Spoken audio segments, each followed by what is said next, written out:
অনেক সময় এরকম গর্ত দেখি। আসলে এগুলো কি, কিভাবে বা এই গর্তগুলো হয় তা আমরা অনেকেই জানি না। এই গর্তগুলো কিভাবে হয় তাই জানবো জাদুঘর টিভির আজকের এপিসোডে। এগুলোর নাম হোল পাঞ্চ মেঘ, যাকে ফলস স্ট্রিক হোলও বলা হয়। আকাশে বিরল এবং চোখ ধাঁধানো একটি প্রাকৃতিক ঘটনা। এটি মধ্য ও উচ্চ স্তরের মেঘে দেখা যায়। এই মেঘগুলোতে ক্ষুদ্র জলকণাগুলো খুবই ঠান্ডা অবস্থায় থাকে, অর্থাৎ জলকণাগুলো হিমাঙ্কের থেকেও অর্থাৎ 0 ডিগ্রি সেলসিয়াস এর থেকেও নিচে থাকে। তবে এগুলো বরফ না হয়ে অতিরিক্ত চাপের জন্য তরল অবস্থায় থেকে যায়। যখন একটি বিমান মেঘের মধ্য দিয়ে উড়ে যায় তখন তার পাখা ইঞ্জিনের কারণে তাপমাত্রা এবং চাপের দ্রুত পরিবর্তন ঘটে।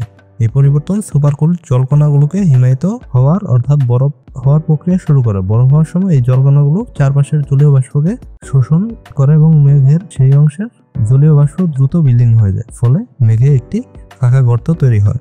এই গর্তগুলো সাধারণত গোলাকার এবং উপবৃত্তাকার হয়। কিছু কিছু ক্ষেত্রে গর্তের ভেতরে বরফ কণাগুলোর কারণে একটি লম্বা দাগ বা স্ট্রিক দেখা যায়, যা গর্তের চেহারাকে আরো আকর্ষণীয় করে তোলে। বেশিরভাগ ক্ষেত্রেই একটি বিমানের কার্যকলাপের কারণে তৈরি হয়, বিশেষ করে যেখানে শীতকালে কম মেঘের আচ্ছাদন এবং ঠান্ডা মেঘ থাকে, তখনই এটি ঘটার জন্য উপযুক্ত সময়। 3 থেকে 5% শীতের মাসগুলোতে এটিকে দেখা যায়।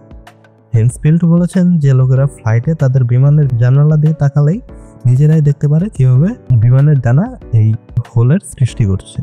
এটি সাধারণত মধ্যস্তরের মেঘ অর্থাৎ 20,000 থেকে 30,000 ফুট উচ্চতায় দেখা যায়। এটি খুবই কম দেখা যায়, এর জন্য এটি আরও বেশি চিত্তাকর্ষক।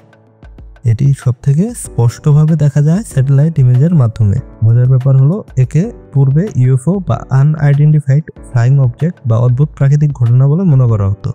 আধুনিক বিজ্ঞানীরা বর্তমানে এর ব্যাখ্যা করতে পেরেছেন এবং এর সৃষ্টি প্রক্রিয়া সম্পর্কে বিস্তারিত ধারণা দিয়েছে। হোল পাঞ্চ মেঘগুলোকে আকাশে এমনভাবে ছড়িয়ে পড়ে যেন আকাশে একটি গর্ত তৈরি হয়েছে। তো ভিডিওটি ভালো লাগলে লাইক ও শেয়ার করতে পারেন। আর কি বিষয়ে ভিডিও করতে চান তা কমেন্ট করে জানান। আর এমন নতুন বিষয় জানার ইচ্ছা থাকলে জাদুঘর টিভি চ্যানেলটি সাবস্ক্রাইব করে পাশে রাখা বেল আইকনটি প্রেস করুন। ধন্যবাদ।